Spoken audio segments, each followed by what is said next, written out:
Now, a lot of Kickstarter authors will have funding goals that are lower in the 500 to 1,000 range because there is a hype that happens when you reach the funding goal and when you get above. So, like, it's more enticing for people to back when they see it's like funded in 7 minutes when it's 200% backed because they're like, oh, this is already like a proven thing and we're getting more things. Hello, writers and crafters. I'm Valerie Isan, and this is episode 192 of the podcast, and it's July 17th as we record this. Today, we are talking to JP Rindfleisch IX for the third time. I think this is the third time that you've been on the podcast. Yeah? I think I so. think so too. It's been a while. It's been a little while. So today Yeah. we're talking about your recent Kickstarter success. And yeah, if you want to publish your book without going broke, maybe Kickstarter's the way to do it. Let's It check it might out. be. Yeah.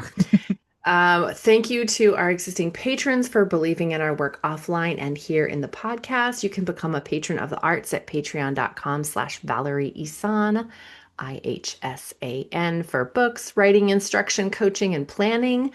And those planner plays and monthly reflections are free for all members on my Patreon page too, but I don't list them as public. So you have to go in there and click that free tier if you want updated links and stuff.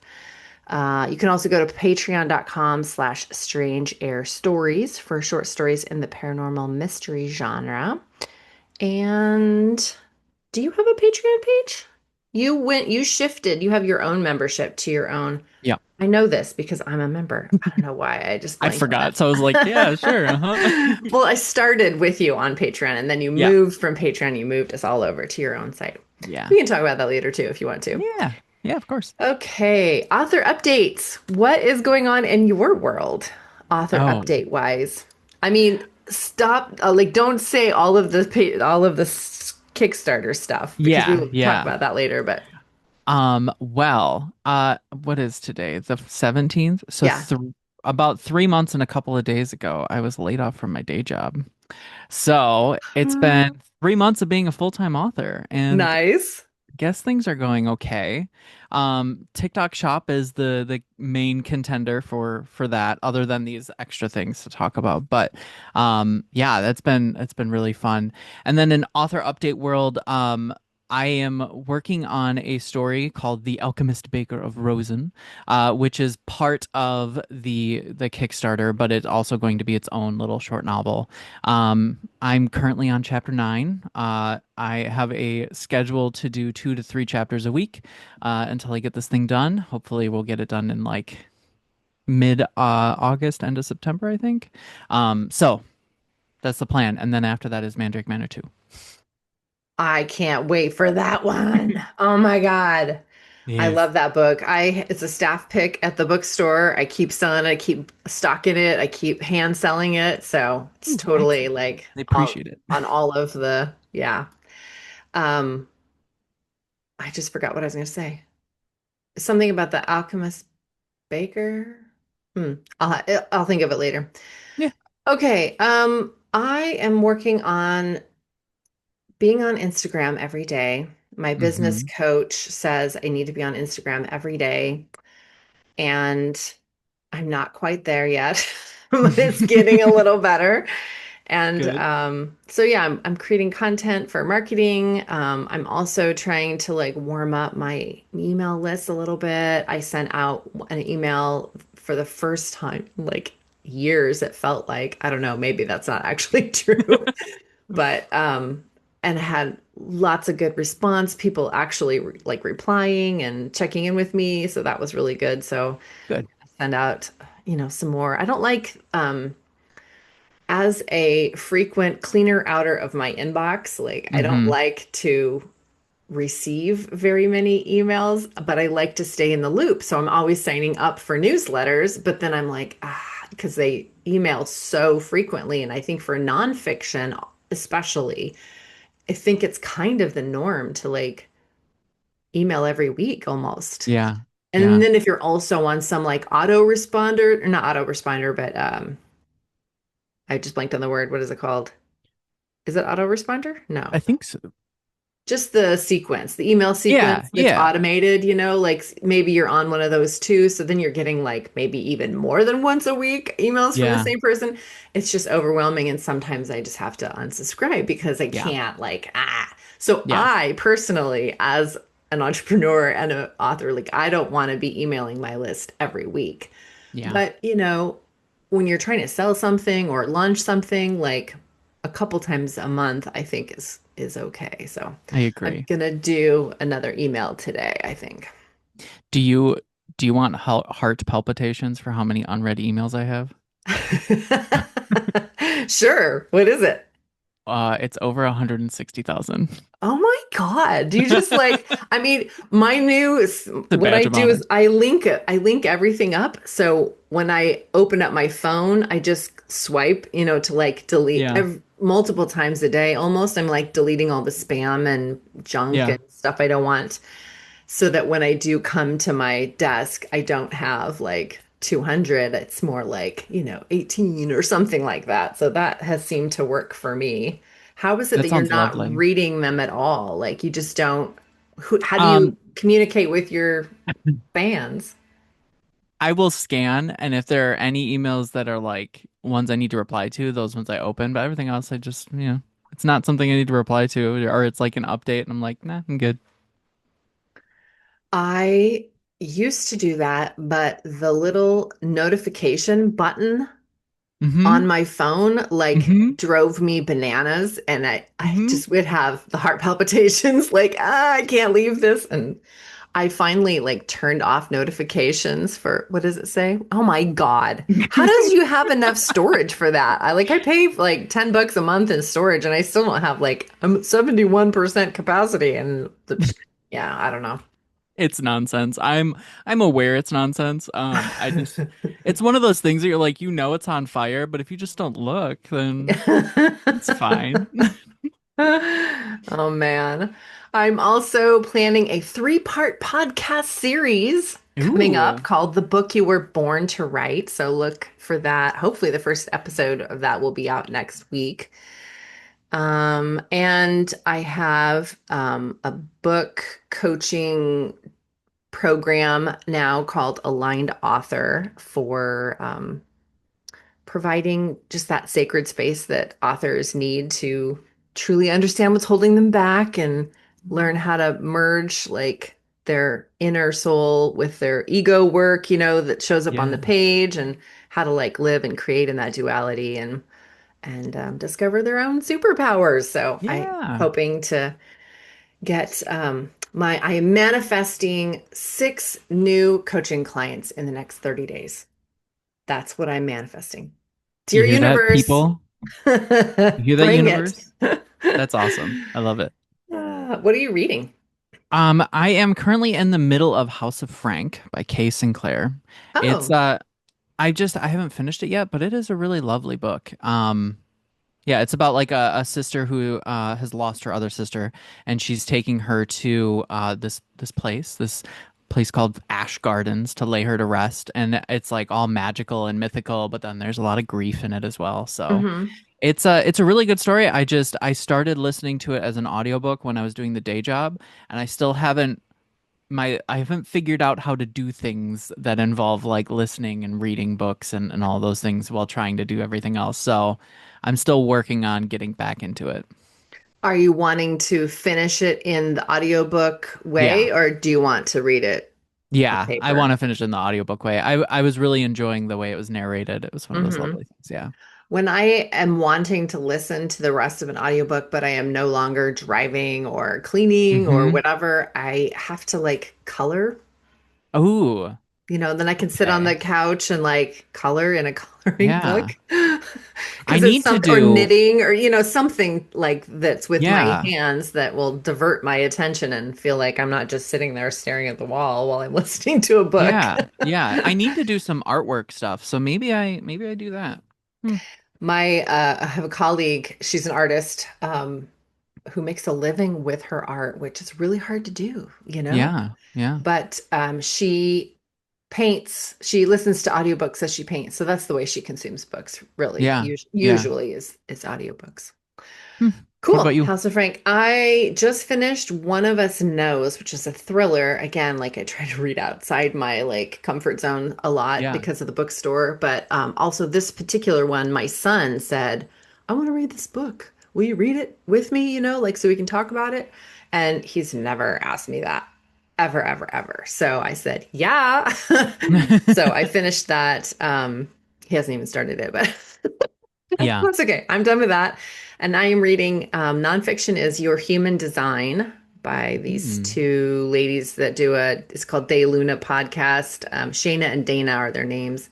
Hmm. I'm also reading The Five-Star Weekend by Elin Hilderbrand, which is a book club book that I needed to finish before the end of the month. So I must get on that. Yeah. Ooh, that sounds really fun. The 5-Star Weekend. What's that one about?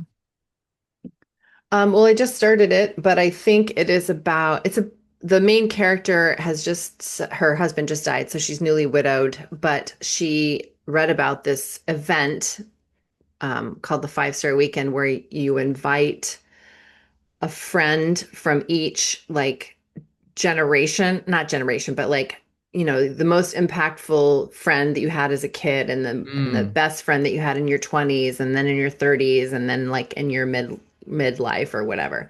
So you end up having five people, so four friends and then yourself, and then you host this like event this weekend where you just sort of get together and I guess hash out all your whatever, like Yeah. from past besties but of course there's like a little mystery to it and a little Yeah. like who is this person? One of the people she picks is a person she's never met in real life. She's just a internet friend. So there's Yeah. some like intrigue about that.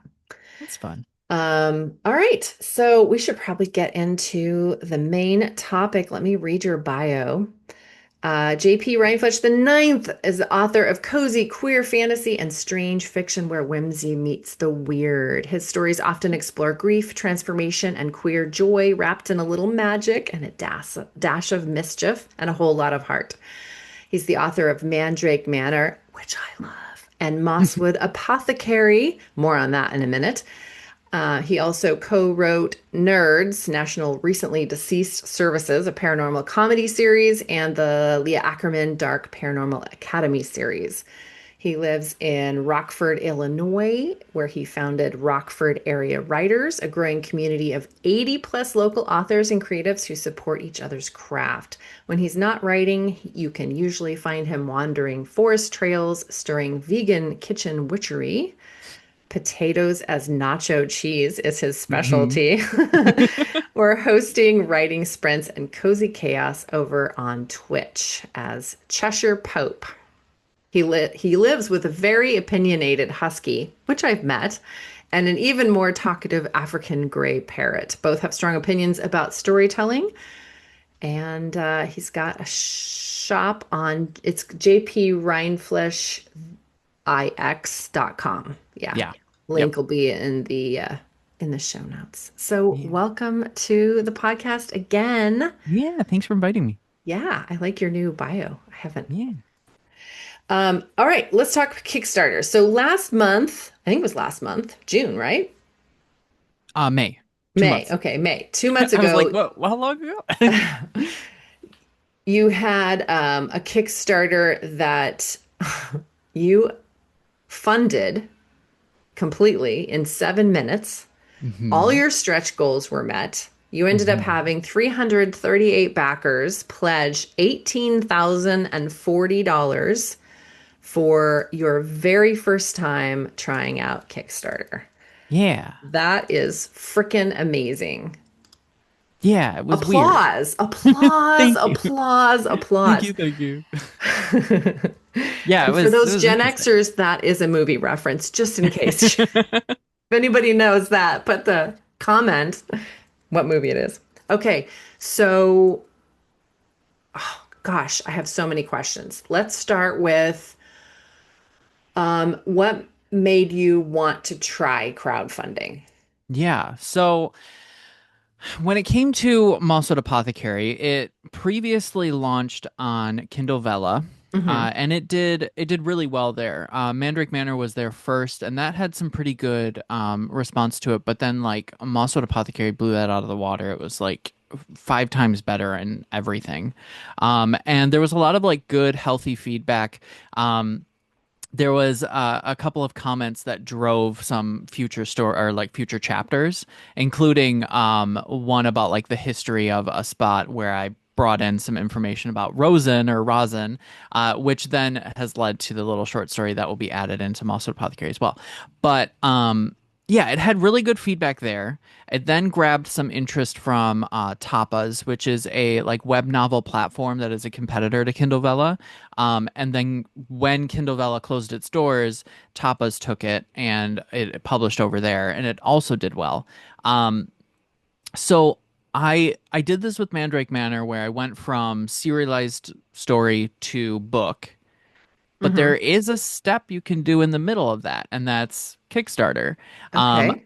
and I knew that people were having success over on Kickstarter. I knew that, like, I back a ton of stuff on Kickstarter. I at this point, I think I've backed over 100 things. I Mm. do have problems, but what I did notice was at least the things that I backed on Kickstarter, like it was a lot of like queer content, a lot of like cozy content.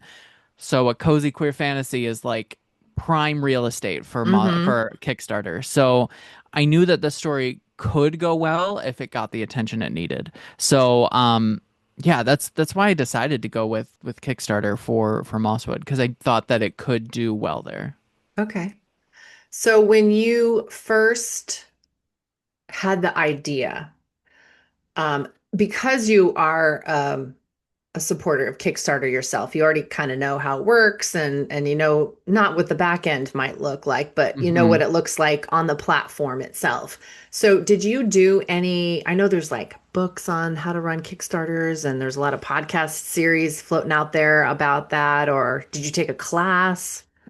I didn't I am lucky enough to, at least talk to a lot of authors who have run Kickstarters. There is a Facebook group as well, like Kickstarter for authors, but I had like Sasha Black. I asked her a Hmm. ton of questions.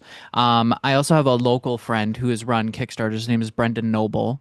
And there was a handful of others as well that I not only watched what their Kickstarters did, and like watched how they interacted with their communities, but um, yeah, I would ask them questions as well. So like I had the ability to see how they did it and the Hmm. ability to ask them the back end questions ahead of time. And I think that a lot of that drove. I would say that Sasha was like the predominant conversation that I had. And she really like made me refine a lot of things in the best way possible, because she's very different from me. I want to like give the world, and she's like, hold on. You have to think about yourself a little bit. So she really reined in a couple of things, which helped a ton, just before I launched. So I didn't do classes. I didn't really read like any books on Kickstarter. I mean, my big thing since day one has always been about community. And so I found that Hmm. community to talk to and ask them questions. So the different like tiers, add-ons, stretch goals, like there's a whole like ecosystem to Yeah. a Kickstarter. I don't know. I don't even know what to call them. Page, event, like Hmm. campaign, I guess that's Yeah. the word. Campaign. Yeah. Campaign. Okay.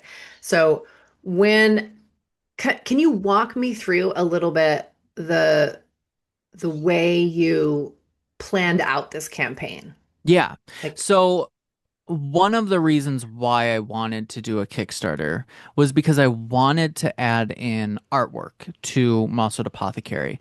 But if I was left to my own devices, I would add in all the artwork I could possibly add in and spend a ton of money on artwork and then maybe get nothing in return, like no one really wanting that. mm-hmm, And so Kickstarter helps to prove whether or not your idea is something people want, and then to be able to expand on it. So if I shredded everything down to like what would be the thing that I would love to publish, it would be a pretty-ish book or a pretty book, sprayed edges, shiny lettering, And then 3 illustrations was I think what I started with. So I Hmm. said, okay, if this is, if this is the basic thing, if I can fund this for 1,000, then I will be happy with this. And then we can always go on with stretch goals beyond that. So my goal was to always make a pretty book. Some people on Kickstarter have different goals, and so for some people, they just want to publish a book. It's a standard edition. Like this is just I want to get this out here, but I don't have the funds to do it yet. So I need your help if you're interested in this. And that's one model. Another one might be like an audiobook. There might be like a special edition version. Mine has the shiny lettering and the sprayed edges, but some people do like totally different covers on Kickstarter. So it really depends on like what your intention is to use Kickstarter for. Mine was to get artwork in it as much as possible into this like collector's edition that will exist beyond Kickstarter. And then also I will eventually release the standard edition so that people can have some artwork in it as well. So that's how I approached it. I think I answered half your question. Uh, well, one thing I wanted to go back to, you said the first model you're talking about, um, if a person just wants, if an author just wants to get their book Yeah, published and they yeah, don't have the funding maybe for that, yeah. um, how how so it was like it's kind of a two-part question. You said you initially put out the campaign goal of $1,000, which is Hmm. what funded in 7 minutes, which is Yeah. freaking amazing.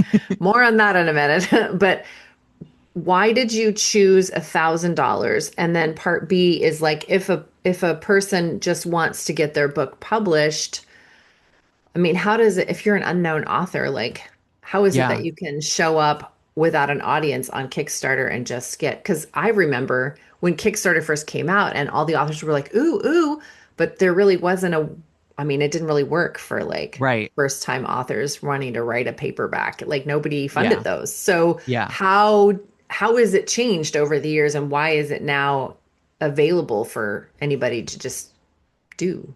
Right.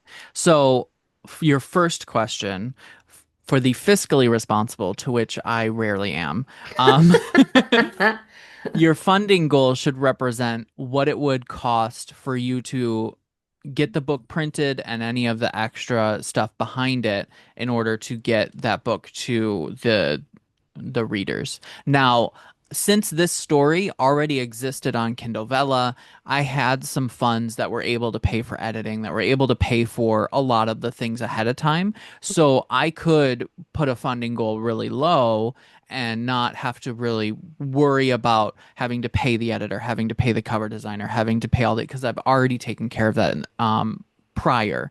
And that was always the intention for me was the sort of the funding that goes into Kindle Vella would lead into the print book. This was the intermediate step to add in some more embellishments. So for 3 illustrations and for like the printing of the book, roughly 1,000 would cover that.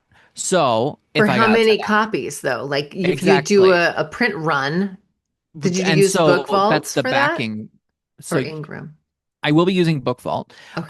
or I'll be using Book Vault or another company. It depends on one or two things, but um, costing that out. So this is the fiscally responsible part where costing out how much it would cost to do a print run for your whatever you're going to physically print versus like your ebook versions. Ebooks, easy peasy, if you get people who want the ebook, then really all you're paying for is the digital. And if you already have a book funnel, you're not paying for that ahead of time.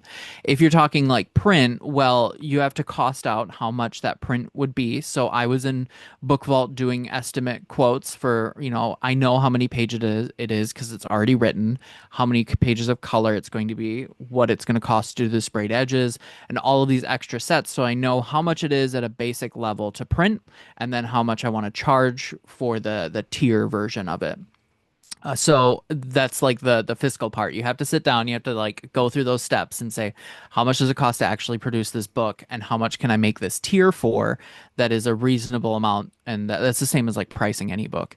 Now, because these are special fancy editions, they are much more expensive to print, almost like 2 to 3 times more expensive. So then it's sort of expected that, people backing it are going to be paying more for it because it is that like Hmm. special version. Right. Um, so that's all like the planning ahead of time, making sure that your tiers are going to be financially responsible tiers, and then that your like base funding goal. Now, a lot of Kickstarter authors will have funding goals that are lower in the 500 to 1,000 range because there is a hype that happens when you reach the funding goal and when you get above. So like it's more enticing for people to back when they see it's like funded in 7 minutes, when it's 200% backed, because they're like, oh, this is already like a proven thing and we're getting more things. Hmm. So you have to sort of plan out what your stretch goals are going to look like, which we can talk in a little bit, as well. I think that covers the one question about funding. You also had a question about um, people that may be using this as a form of publishing. Discoverability is really, really hard on Kickstarter. So if you have any type of audience, then it might help. Now, you don't have to be a published author in order to have an audience. There are, for example, I mean, like I stream on Twitch. That's like one of the big places that I'm at. And so I have a lot of like what I would consider more of like the true fans. To explain Twitch, it is a gaming platform where like you're on camera and you play video games, but also there is a sect of Twitch where I'm on camera and I'm doing productivity streams. So I'm the only one on camera, but everyone else is hanging out in chat and we're working on stuff together. So I've been like writing on there, and I go on almost every day, and I have like a pretty dedicated group of people who show up every day. Now, Hmm. those people become my advocates and they will sign up for this. They'll share anywhere else I have on They socials. become your street team. Exactly. They're very much my street team. So that's where like that was my niche. That was my place to be, to really like encourage them to help me build a following over on Kickstarter. So if you don't have that, going to Kickstarter is going to be more difficult, but it doesn't mean that it's impossible. Hmm. It means that you should go on to places like Kickstarter for authors when you've launched and really make friends there. When you've launched, you should be in your updates sharing other people's Kickstarters. And then in that like group on Facebook, you people ask to share and then you share, and so it's sort of like a give and take. It's a lot like a newsletter swap, except it's over on Kickstarter. It's its own world. So because you're doing that and because you're spreading the word of other Kickstarters, others may share yours as well. Hmm.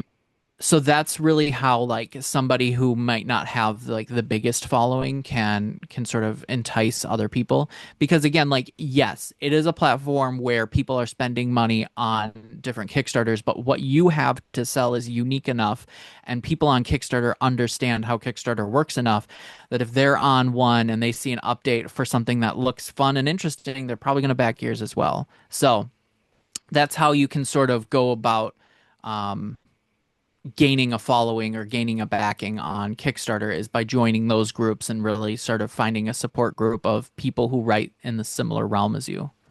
And also just like you said, being a user of the platform that you're Oh yeah. trying to like sell on, basically. Yeah. I think everyone I have talked to about Kickstarter, like the big thing is you should back at least one project to see how the project goes through the whole process. Hmm. Um, And like I've been using Kickstarter since I don't know, like 2015 or earlier. I mostly used it originally to back like tabletop games and stuff, but it translated over into books. I've sort of seen how everything has a very similar setup. There's It's a little bit of a different realm because the idea behind Kickstarter is that the product is trying to get funded to exist. At the core level, you can say that Kickstarter is like, hey, I have this cool idea.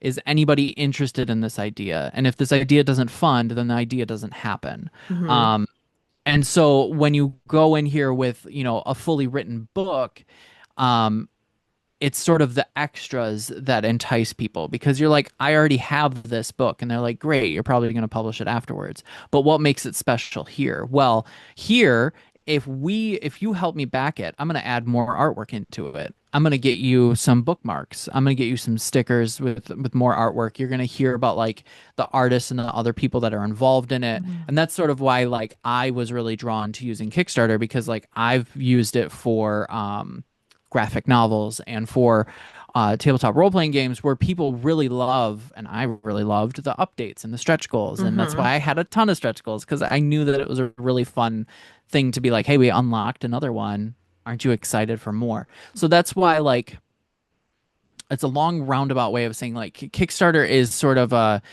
place for the fancy, not really fancy, but like the special. Like, what can you really get people to be interested in order to drive it to be the best it could possibly be? So I know you can also do add-ons. Are those Yes. different than stretch goals? Yes. Okay. So this was something that was recommended to me, and I highly recommend it because it's a for any author who has other things that are published, everything should be an add-on. It doesn't matter if it's not in the same genre or what, but it does take a lot of time to add every single one of them. But basically, how it works, if you go into Kickstarter and you back a project, and let's say you pick the tier that has the paperback. So you're going to get the paperback of Mosswood Apothecary. Hmm. Now, when you go to checkout, you'll see, hey, do you want these add-ons? Anyone above the digital tier can get physical add-ons sent to them. And you can, in the back end, you can decide, well, if you're going to get the ebook, I'm not going to ship you a physical book because the shipping things would get all wonky and it would get confusing. But if you backed the paperback and you want Mandrake Manor, well, sure, I'm happy to add that in your box and send it over. So the add-ons are stuff that you have that you can then, sort of like add into the tier. Stretch goals are a bigger or like a totally separate thing. If I have a funding goal of 1,000, and then let's say at 2,000 I'm going to do another illustration, then if we reach 2,000, there's another illustration that's just going to be across the board. You as the user, you don't have to add anything to it. You don't have to Hmm. do anything. It's just going to be automatically added because that's just part of the stretch goal. Now there are stretch goals that will unlock add-ons. So Hmm. I think Sasha Black as Ruby Rowe did when she reached a certain number, she had a stretch goal that unlocked hoodies. And then that turned on the add-on, and then you would have to go back in and I think this is how it worked. And if it's not, this is at least how it can work. So you unlock the hoodies because we reached a funding goal. Then the add-on is available. Then you as the user would need to hop back in there and you'd need to grab that add-on so that she knows that you want one and that you'll pay Mm. extra for it. Hmm. Cool. Yeah.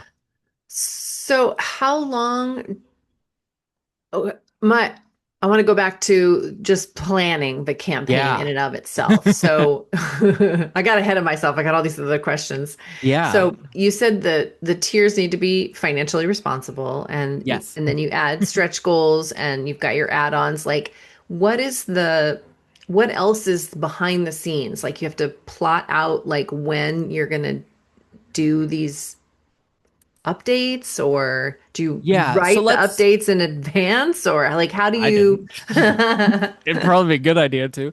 No, okay, so let's start way at the beginning and let's say Okay. that you're interested in doing a Kickstarter. You can set up a Kickstarter today, and have it so that people can hit notify me on launch, which sends them an email when it launches so that they can then make their decision to back. So basically, you can collect followers ahead of the launch so that when it launches, basically it's like a pseudo pre-order if you think about it that way. Mm-hmm. But no one's spending money at this point. They're just hitting a little button. So you can ahead of time, ahead of when you hit the launch button, you can gather people and you can gather followers. This is a really well, I would say this is a really crucial step. Some people may run these shorter, but I think it worked out for me this way. So caveat, caveat, caveat. But I had a really long sort of like pre-launch stage. That was partly because I had ordered the books and they were coming from the UK and it took way longer, which was totally fine. But I really wanted like the physical photography of them, so I had to wait for the books to arrive to get the photography to get it on the Kickstarter before I could hit launch. So I had to make the decision to launch in May when I had previously planned around March. And so I had the pre-launch up in January. So that meant I had 5 months of pre-launch. Oh, wow. That is a really long time. Yeah, But okay, so wait, you said you ordered the books to be delivered so you could have them, but you didn't fund the goal yet. So correct. which book did you have show up Yeah. to So photograph? I I had the book already written because of Kindle Vella, so I Mhm. was in a more of an advantage than some people.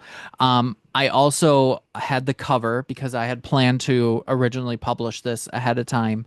And then I was like, oh, a Kickstarter, that makes sense. So I had those pieces. I ordered sample copies because I had some artwork, the three pieces of art. And I knew that I wanted like a sprayed edge. So I was able to get like a very basic sample copy. Um, I think I think it was Sasha, it might have been someone else, but they like just put a totally different manuscript in a book cover that was for the book they wanted, and they Mm-hmm. just got a sample copy of that so that you could get the physical imagery. That is, of course, if you're willing to do that step. Some people don't, you don't have to. I thought that I really wanted something that was artisan. That was the word I was looking for way earlier. I wanted something that was like very bespoke or very artisan about it. And hmm so, because of that, I wanted product photography.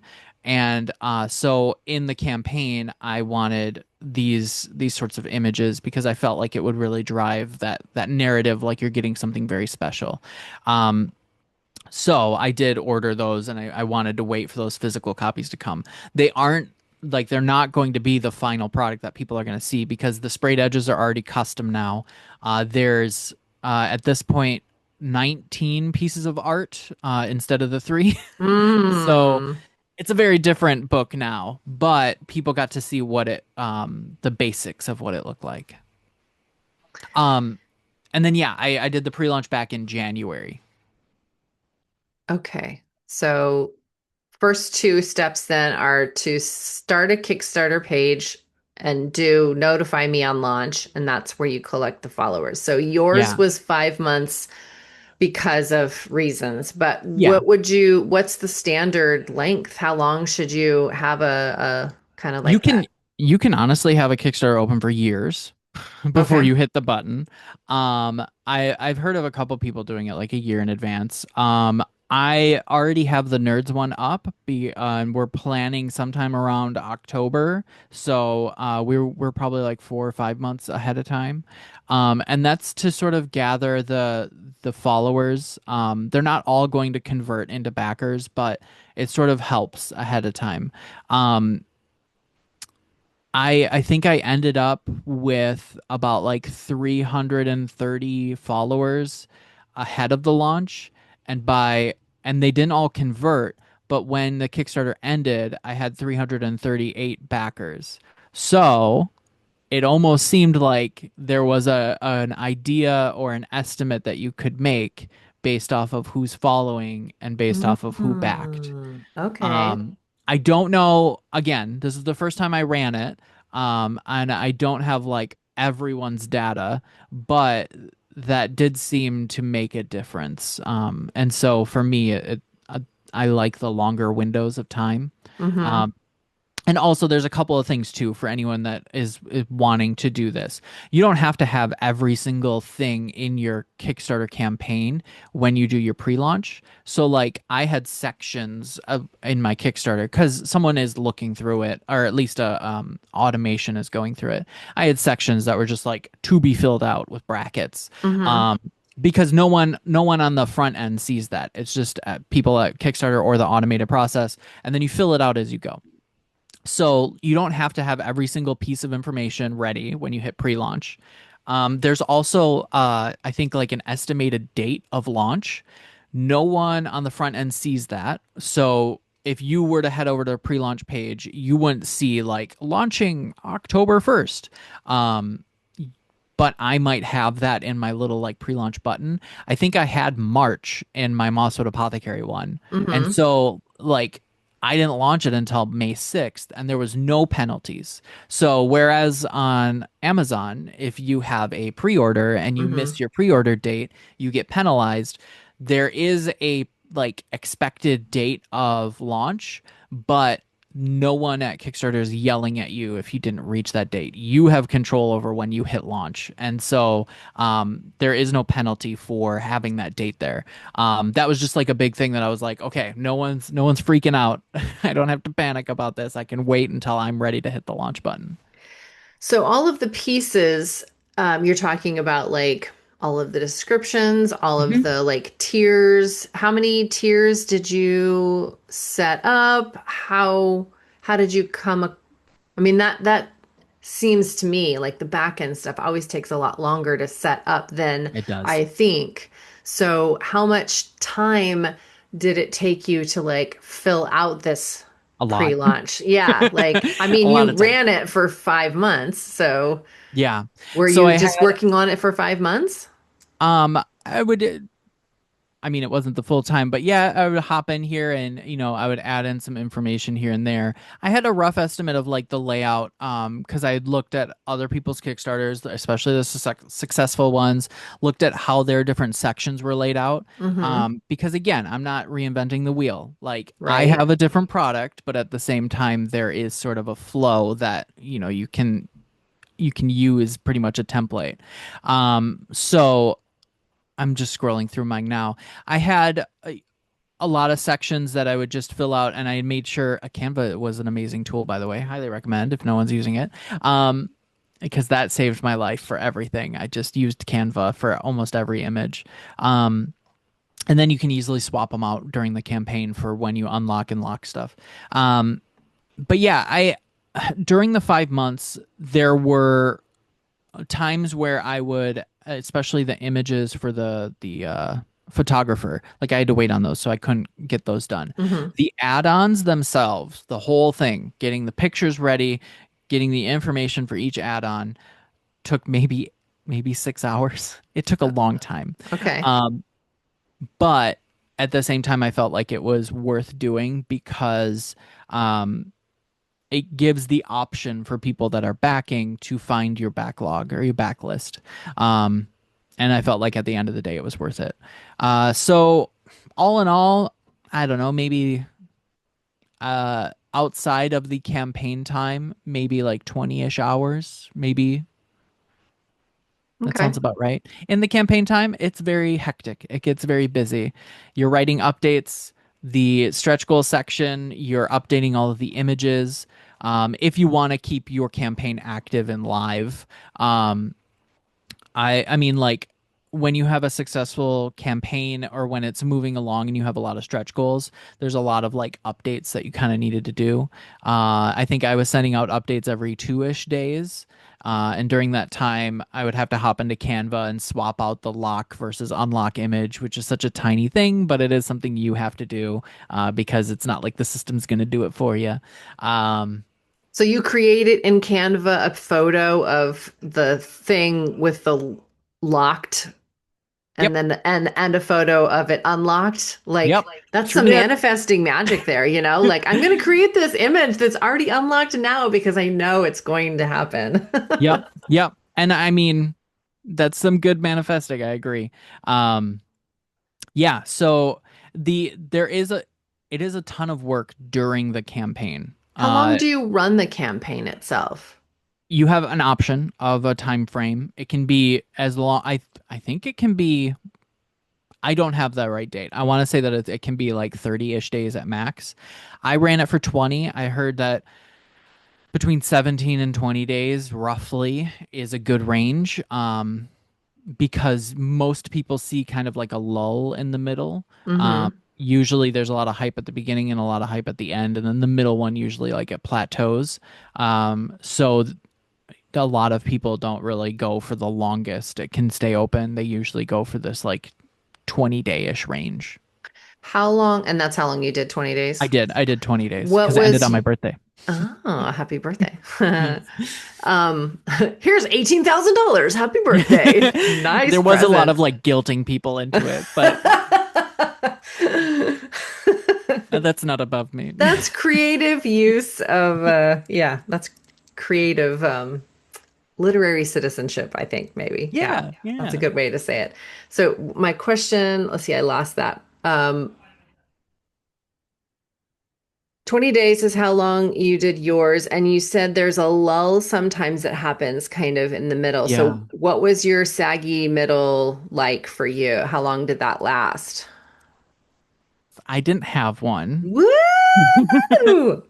Um, yeah, that's why I've heard it, I've seen it. When you join like the Facebook groups, you can sort of see it. If I look at my chart, like I had a pretty steady increase of about, let me quick look here. Um like 200 to 300 a day. And then there was when it started 200 of what a day? dollars. I'm just Okay. looking at the actual like graph because I can see like Hmm. when the dollar increases go, which is roughly between like um usually like five backers a day roughly, and then it started hopping up to like 10, and then it started to like shoot up near the end. So mine didn't really have the quote unquote plateau that a lot of people see, but you can, there were things that might have been a little different. For me, I was going on Twitch like every day just because of the normal, it was normal for me. And I was incentivizing my chat with sort of like, I would have roughly in the top corner of my screen, because you can do a lot of overlays on Twitch. I would have like the counter. We would like celebrate it. And so like there was a lot of hype around it, which I felt like was helping. And then I also did live streaming at the beginning and at the end, and I think that the end for sure made us go over the last goal because it was like seconds to spare and we hit it, which was fantastic. Oh, that's awesome. So how did you live streaming where? On Twitch? I live streamed on Twitch and then Instagram. I was trying to do TikTok, but at the time it wasn't working, which was fine. But yeah, I was doing like a dual live stream. And so kind of like those old school like radio radioathons where you're trying to get money for your call in now and so Yeah, you're just sort of like on Instagram live just talking about yeah, the campaign and like we've got like 2 more minutes left. Come on, call in. Okay. So yep, that's that was exactly it. man, did you have to Yeah. like get training for that? How do you know what to say? Like, So, please fund me. please fund me. So, I mean, I'm not going to say that I'm amazing at pitches, but what I will say is that TikTok has really taught me how to pitch a book really fast. And so, like, Muscled Apothecary is about a botanical alchemist who ventures north to research waning magic and discovers budding love. It's cute, cozy, queer, and there's a weird shadow ferret. Like, I can say that in 2 seconds, and you're either interested or you're not. But Uh-huh. that's sort of like, I could talk about the book pretty much like that. I could talk about how we were doing and what we've unlocked in the Kickstarter. So there were ways to sort of like grab people, and I had to repeat a lot. I would try to think through what the live stream campaigns might be in the future, just so that I don't have to be constantly repetitive, but maybe I can like bring in different topics and stuff. But it still worked. It still did what I wanted it to do. But just for maybe a little bit more engagement, I might do like I might plan out, which is the problem is I'm not a big planner. I might plan out maybe if we're live and we reach certain goals, there might be like a live stretch goal. So, Mm. and you can do that. Your stretch goals don't have to be money specific. I think I had a couple that were backer stretch goals. So, like if we reach 250 backers, we unlocked another image. And they don't even have to be based off of the analytics on Kickstarter. If we're live and while we're live, we reach our goal, I'll toss in, some extra stuff, but only if I'm live and it happens, something like Hmm. that. So again, there are ways that you can sort of like draw in the hype because it's all, I mean, it's truly it's about the hype, right? So So, learning about the hype, because, a lot of authors I know are introverts, Yeah, and the thought of getting on camera even is like no bueno. And so, being your own hype master is difficult on the best of circumstances. So, when you're live and you've got all of this extra sensory overload from trying yeah, to do all this campaign stuff, how does a person like kind of learn that hype? Just yeah. practice going live beforehand Uh, through TikTok and Instagram yeah, lives and just yeah. I show up. mean, but it's a lot about showing up. And it's frustrating because I would say that I still am pretty introverted, maybe a little bit more extroverted nowadays. But I would say that doing like the TikTok videos every day and really refining what I intend to say, and sort of getting some things really ingrained in how I say it, has helped. Also, like being live on Twitch where we're doing productivity streams has helped. Now, how it works for me is I'll mute my microphone for about like 25 or 40 minutes and then we'll chat for 5 to 10 minutes. But sometimes like I'm having a day and so, I may not have a topic to talk about or maybe like the chat is just extremely quiet and I can't just sit here with a microphone on and just sort of be quiet because like it's meant to be a chatting time. So I have to come up with something to talk about. Mm. And it's that act of understanding that like when you are in front of a camera and like ideally someone else is there and you may not have the ability to interact with them, but you can't sit there silently because you still have like there's still a responsibility there, sort of taught me how to fill that dead space or at least like acknowledge it and be like, well, we're in a weird lull, but and so I would say that like that's how I did it. That's how I sort of figured out how to do these sorts of live streams. I don't 100% love them. I think that there were a little salesy doing the like Kickstarter live streams, and that's why like I'm thinking about in the future how to sort of incentivize it more like I do on Twitch when I've done Hmm. various incentives because like at the end of the day, like being in front of a camera, being on Twitch, like it is a monetary platform. I'm there because like there is a community, but it's also people can support me there. So how can I drive that support? And so yeah, I don't know. I think that it's practice. It truly is practice. If you can go to author events, if you can just go to author networking things and talk to people and really talk about writing specifically and like what you're doing, and really refine that, that's what I would recommend. So, in terms of the people that are on Kickstarter that are just in the ecosystem and like funding Kickstarter Yeah, projects, yeah, so not necessarily any of your current yeah. followers, but just people that hang out there. But how do I get people on Kickstarter to find the project? Is that where you're headed? Maybe that, but also the if I'm on Kickstarter and I'm just like, I don't know, I'll buy an Oracle deck over here and I'll Yeah, buy a board game over here, and then I'm looking around and yeah, I guess like how do you show up on the yeah, page to be yeah, like you said discoverability was hard. So is that because it's hard? How do people find projects that they want to fund, and what makes yours stand out to make someone want to fund your project? You've yeah, mentioned already that if you have a smaller goal and it's already 200% funded, it's got the social proof, like you can see that it's an active campaign. There's a lot of updates, like, oh, cool, this sounds good. Let me check it out. All right, cool, I'll do that. So how does that is that like an algorithmic thing, like the more yeah, yeah, engagement, the more higher up on the page it is? Like, I guess I don't know enough about Kickstarter. I yeah. go in and fund my author friends' projects. That's how often I'm in Kickstarter. Yeah. So, the like backing and the daily interaction, like being the backers daily happening or the followers ahead of time in the pre-launch, those all drive your campaign up in the popularity.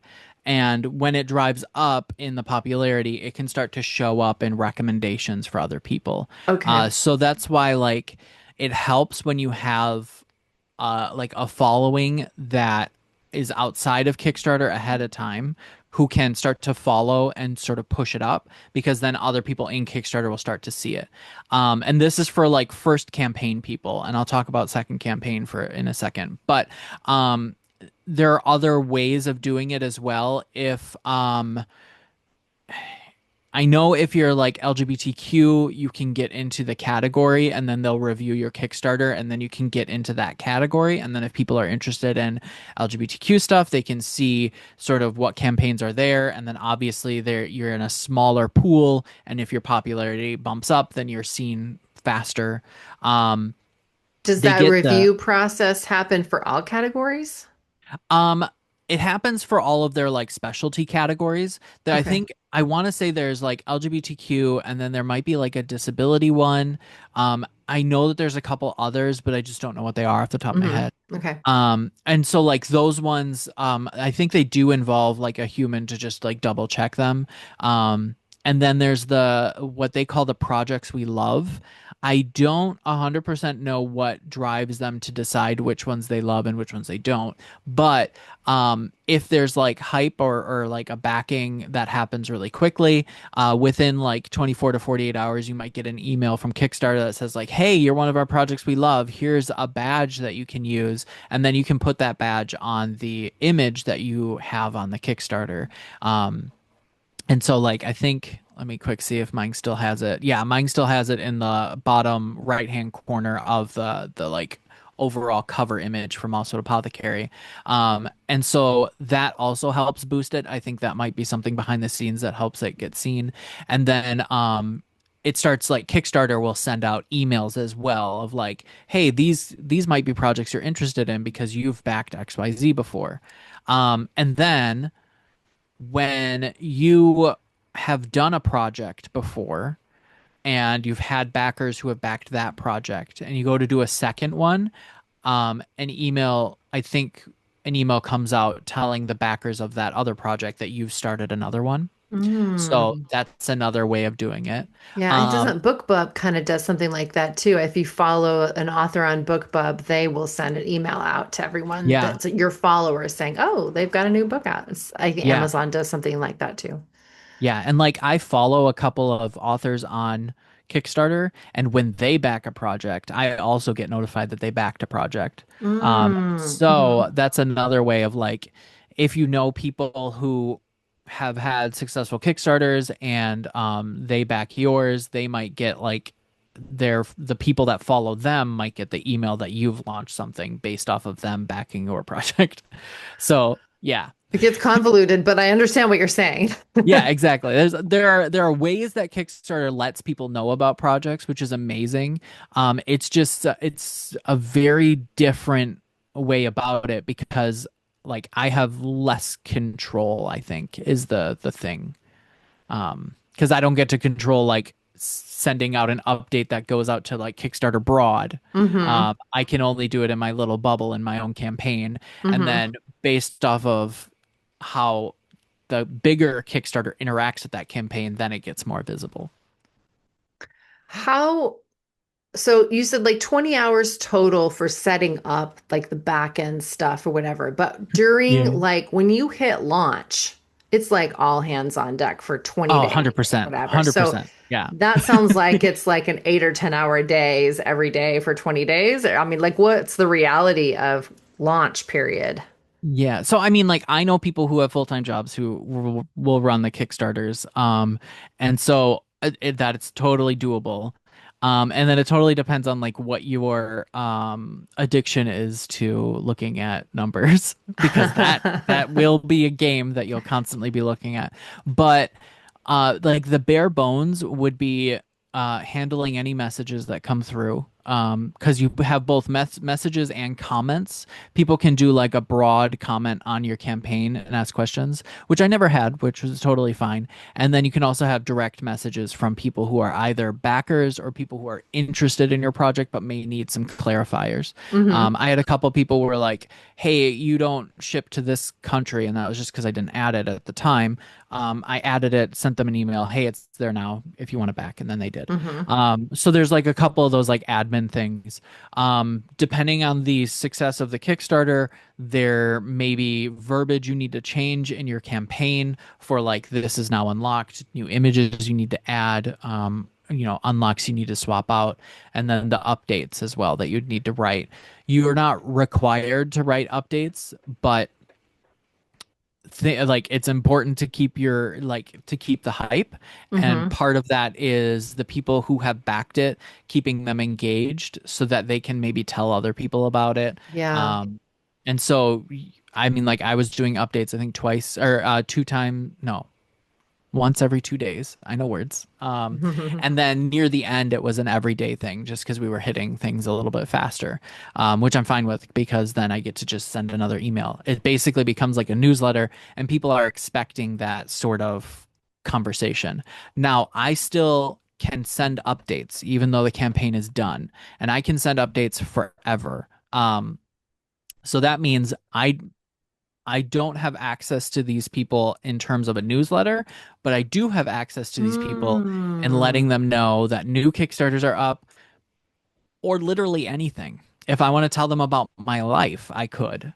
Now, you don't want to be annoying about it, but um like I think I'll probably be able to tell Mosswood Apothecary people something really cool, and like not this update, but the one after it, because of a couple things that are happening behind the scenes.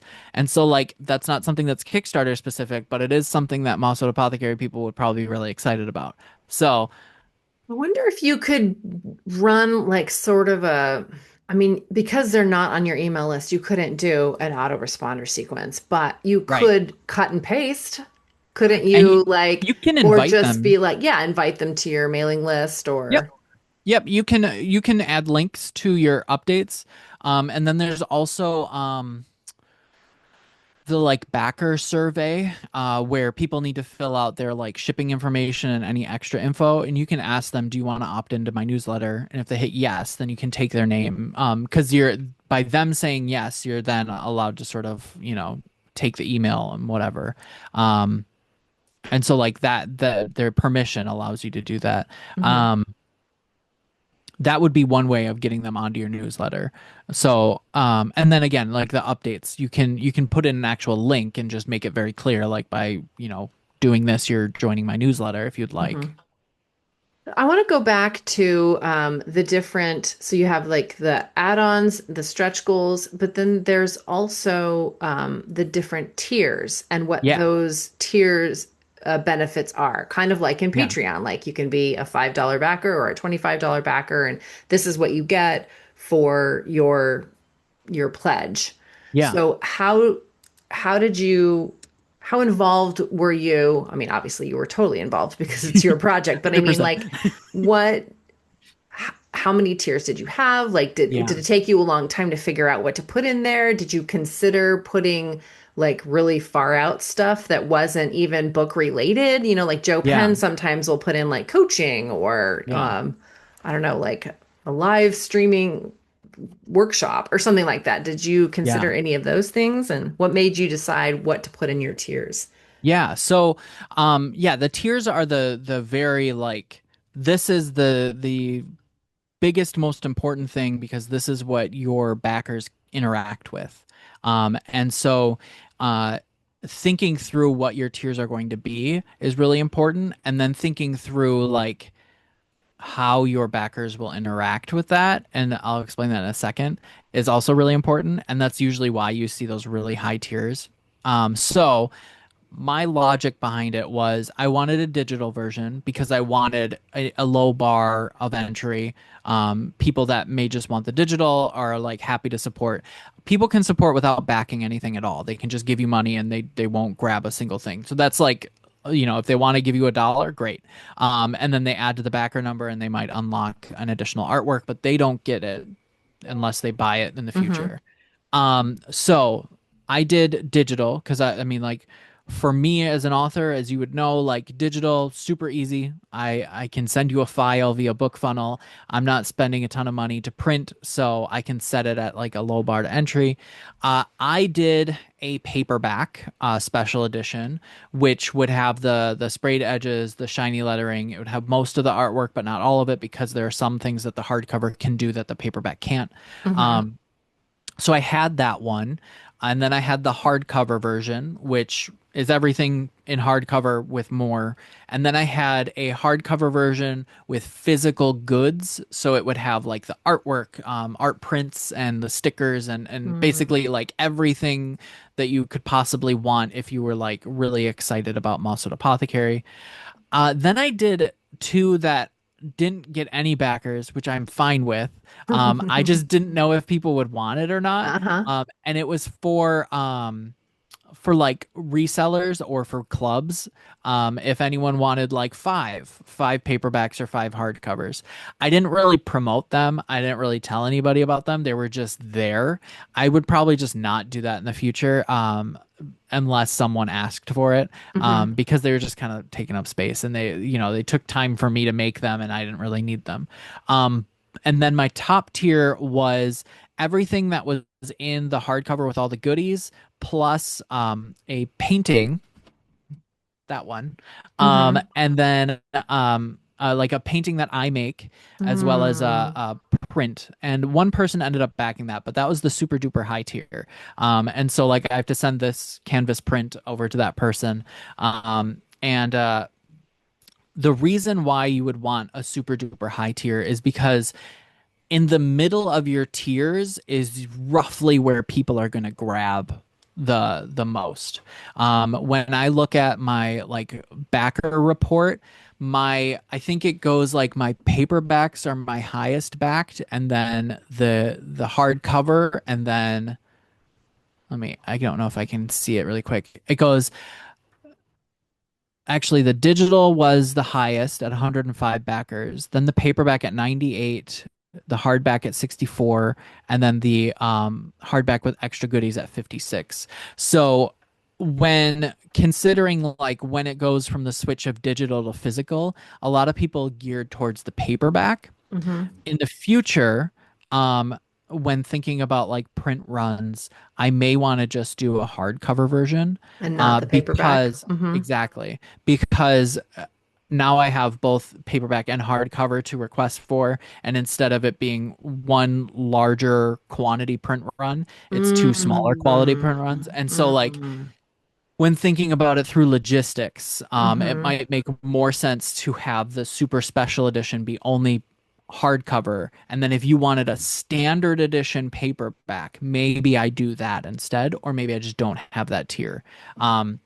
That would be one thing I would think about in the future, just to sort of like drive how the tiers function and how I can provide a better book, or at least like a better logistics behind it.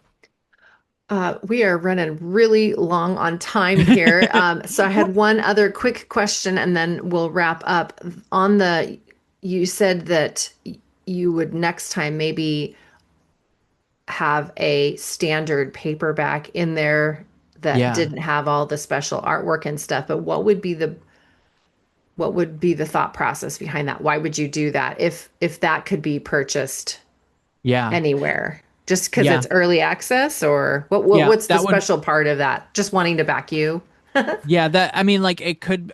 Again, I haven't fully thought it through, but I would think either early access, because they would definitely get it ahead of anyone else. Maybe the name and acknowledgments still, as an option. But Yeah. yeah, just one of those, like, because it's the same route with the digital. People are sort of backing the digital because they want the book, but they don't necessarily want like it in my hands. They want the Hmm. the digital version. And so it would be sort of the same route as that. Um, the only thing missing would be the artwork. So I would have to think it through still. But yeah, it would be something like affordable physical, Hmm. version. Whereas So you now can we get have the more backers, more hype, more, yeah. Okay. That exactly. makes Yeah. sense. Yeah. Oh my gosh, I could talk for another 20 minutes at least.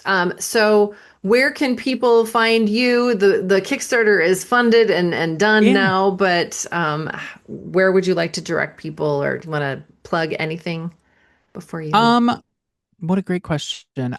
So I guess you can head over to my shop, and then that way you can find the socials as well. So it'd be shop.jprindfleischix, which is JPRINDFLEISCHIX.com. It's wordsalad.com. But yes. Okay, so just head to the shop and then everything is there. Yeah. All right. That sounds awesome. Thank you so much for coming on the podcast show again. Of course. Yeah, and I am so interested in doing a Kickstarter in the future for myself too. And I've been wanting to pick someone's brain about it. And when I saw that yours funded in seconds, I was Yeah. like, yeah, we got to get him back on the podcast. All right. Yeah. Thanks so much. Of See you course. next Thanks time. for having me. Bye for now.